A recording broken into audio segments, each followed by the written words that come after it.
আসসালামু আলাইকুম। দুপুরের শীর্ষ সংবাদে স্বাগত জানাচ্ছি আমি বিথি। আর্থিক সংকটের মধ্যে নিয়ম ভেঙে ডাকসু ভবনে বসছে ৯ লাখ টাকার এসি। দ্য ইন্ডিপেন্ডেন্টকে তারেক রহমান শিগগিরই দেশে ফিরছেন, প্রস্তুতি ঐতিহাসিক নির্বাচনের। গুমের ঘটনায় শেখ হাসিনার বিরুদ্ধে প্রথমবার 2টি ফরমাল চার্জ দাখিল। পদত্যাগে বাধ্য করা শিক্ষকদের জন্য সুখবর। গুলিতে নিহত বিএনপি কর্মীর শরীরে 10 আঘাত, কিলিং মিশনে ছিল 6 জন। কোন পদ্ধতিতে নির্বাচন হবে তা নির্ধারণ করবে জনগণ, আমির খসরু। মনে হয় উপদেষ্টাদের কেউ কেউ পেড লিভে আছে, এনসিপির যুগ্ম আহ্বায়ক সারোয়ার তুষার। মহাসড়ক পরিদর্শনে এসে যানজটে আটকা পড়লেন সড়ক উপদেষ্টা। বঙ্গোপসাগরে ভাসতে থাকা ট্রলার সহ 26 জেলে জীবিত উদ্ধার। ভুয়া ওয়েবসাইট ও অ্যাপের মাধ্যমে প্রতারণা, সতর্ক থাকার আহ্বান বাংলাদেশ ব্যাংকের। গাড়ি চাপায় হেফাজত নেতার মৃত্যু, চট্টগ্রামের সড়ক অবরোধ। চলছে জীবন যুদ্ধ, 25 পরিবার পানিবন্দী।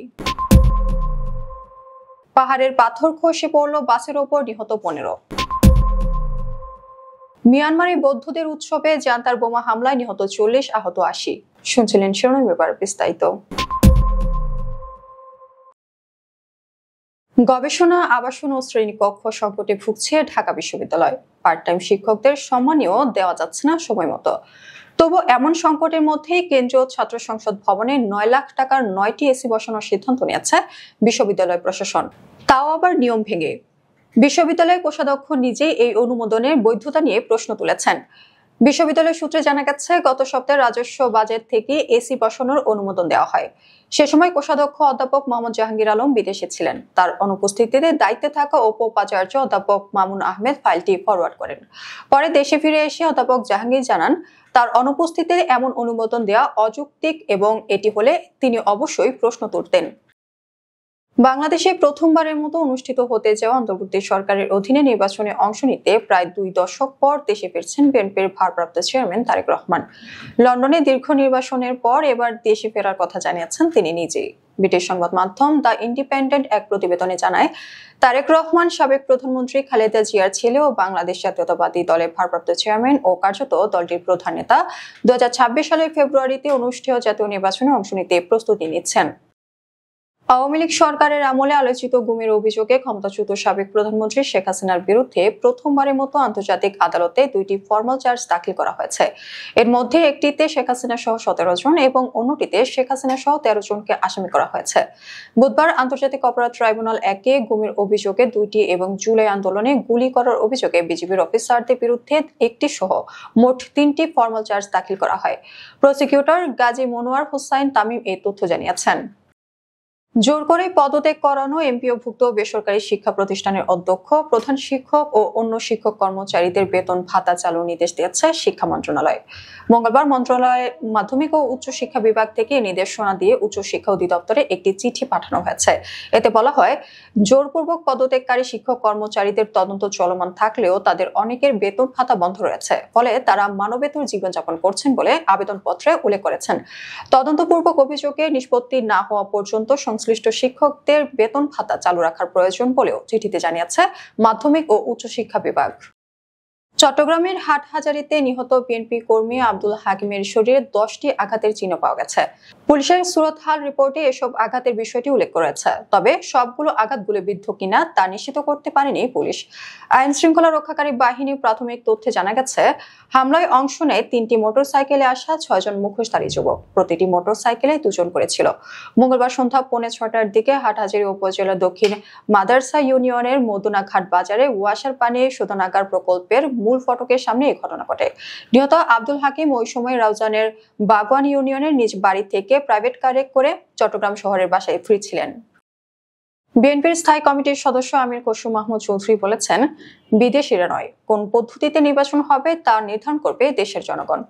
বুধবার বেলা 12টার দিকে গুলশানে বিএনপি চেয়ারপারসনের কার্যালয়ে সংবাদ সম্মেলনে তিনি একথা বলেন। তিনি বলেন, জাতীয় নির্বাচনে ইইউর পর্যবেক্ষক পাঠানোর সিদ্ধান্তকে স্বাগত জানিয়েছে বিএনপি। বাংলাদেশের স্বচ্ছ ও গ্রহণযোগ্য নির্বাচন দেখতে চেয়েছে ইইউ। জাতীয় নাগরিক পার্টির যুগ্ম আহ্বায়ক সারোয়ার তুষার বলেছেন, গণ অভ্যুত্থানের একজন উপদেষ্টাকে দেখলে মনে হবে না যে গণ অভ্যুত্থানের বেদনা তার মধ্যে আছে। তাকে কিছু ডেলিভার করতে হবে নেশনকে, এটা অনেকের মধ্যে দেখা যায় না। অনেকে দেখলে মনে হয় তারা পেড লিভে আছে। তাদের হিস্টোরিক্যাল টাস্ক কি এটা তারা স্মরণে রাখছেন বলে মনে হয় না। উপদেষ্টাদের দায়িত্ব দেওয়া হয়েছে অন্তর্বর্তী সময় থেকে বাংলাদেশকে একটা ডেমোক্রেটিক সময়ে নিয়ে যাবে, কিন্তু তারা অনেকে ব্যক্তিগত ব্যাপার নিয়ে আছেন। সম্প্রতি এক টেলিভিশন টকশোতে তুষার এসব কথা বলেন। ঢাকা সিলেট মহাসড়কে ব্রাহ্মণবাড়িয়ার অংশ পরিদর্শনে এসে দীর্ঘ যানজটে আটকা পড়েছেন সড়ক ও সেতু মন্ত্রণালয়ের দায়িত্বপ্রাপ্ত উপদেষ্টা ফাজুল কবির খান। বুধবার সকালে তিনি কিশোরগঞ্জের ভৈরব রেলওয়ে স্টেশনে রেলপথে আসেন। পরে সড়ক পথে ব্রাহ্মণবাড়িয়ার আসার পথে আশুগঞ্জে হোটেলে উজান ভাটিতে যাত্রাবিরতি করেন। সেখান থেকে যাত্রা শুরু করলে আশুগঞ্জে বাহাদুরপুরে দীর্ঘ যানজটে আটকা পড়েছেন উপদেষ্টা। বঙ্গোপসাগরে ইঞ্জিন বিকল হয়ে 5 দিন ধরে সাগরে ভেসে থাকা একটি মাছ ধরার ট্রলার সহ 26 জন জেলেকে জীবিত উদ্ধার করেছে বাংলাদেশ নৌবাহিনী। আন্তর্জাতিক মুদ্রা তহবিল ও বাংলাদেশ ব্যাংকের নাম বা লোগো ব্যবহার করে ঋণ দেওয়ার প্রলোভন দেখিয়ে একাধিক ভুয়া ওয়েবসাইট ও অ্যাপ চালু হয়েছে। এসব প্ল্যাটফর্মের সঙ্গে বাংলাদেশ ব্যাংক বা IMF এর কোনো সম্পর্ক নেই বলে জানিয়েছে কেন্দ্রীয় ব্যাংক। মঙ্গলবার এক সতর্কবার্তায় বাংলাদেশ ব্যাংক জানায়, কিছু ওয়েবসাইট ও অ্যাপে নিবন্ধনের মাধ্যমে সাধারণ মানুষের ব্যক্তিগত তথ্য যেমন নাম, ঠিকানা, জন্ম তারিখ, মোবাইল নম্বর, ইমেল ও জাতীয় পরিচয়পত্রের নম্বর সংগ্রহ করা হচ্ছে। এতে আর্থিক প্রতারণা বা আইনি জটিলতায় পড়ার আশঙ্কা রয়েছে। ওয়েবসাইটগুলো বাংলাদেশ ব্যাংক বা আন্তর্জাতিক মুদ্রা তহবিলের সঙ্গে কোনোভাবেই সংশ্লিষ্ট নয়।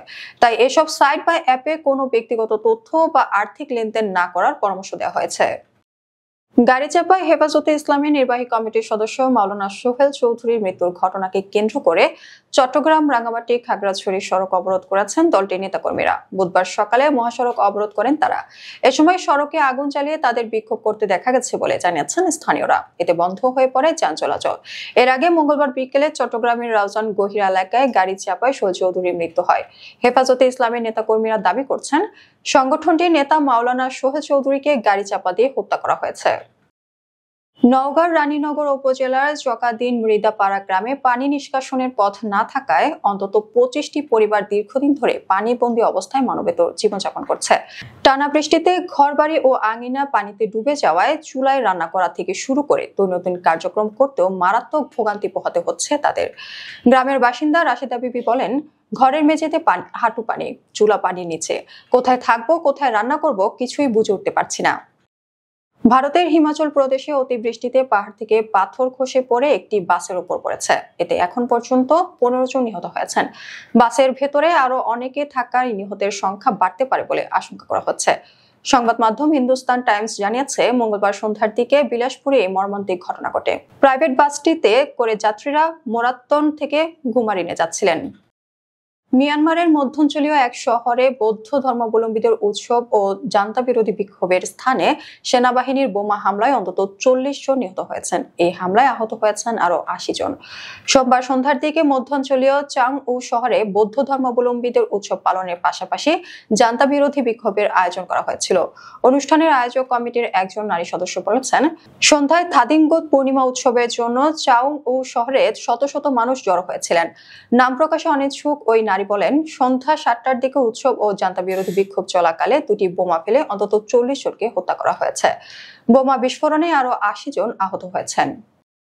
আমাদের পরবর্তী রাতের সংবাদ দেখার আমন্ত্রণ জানিয়ে এখনকার মতো বিদায় নিচ্ছি। দর্শক, ভিডিওটি শেষ পর্যন্ত দেখার জন্য আপনাকে অসংখ্য ধন্যবাদ। নিত্য নতুন সংবাদ পেতে আমাদের ইউটিউব চ্যানেল সাবস্ক্রাইব করুন ও নিয়মিত নোটিফিকেশন পেতে বেল বাটনে ক্লিক করুন এবং আমাদের ফেসবুক পেজটি লাইক করুন। এছাড়াও আমাদের ভিডিওতে লাইক দিয়ে শেয়ার করুন। আল্লাহ হাফেজ।